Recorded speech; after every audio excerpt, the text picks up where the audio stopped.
Hello guys, so today I'm going to show you how to fix Safari crash on iPhone, maybe after an update or so on. First of all, of course, go and check your internet connection on settings and then on Wi-Fi.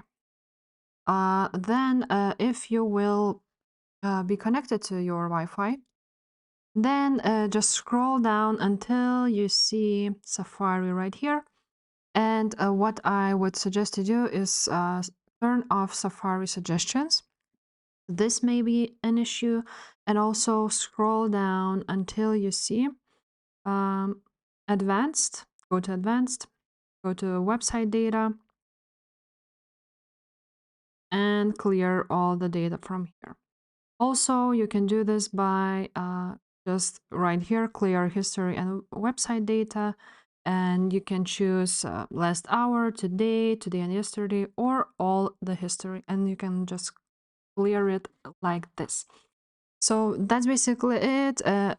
It should work after this, and if this video was helpful, please leave a like and subscribe to this channel. Bye.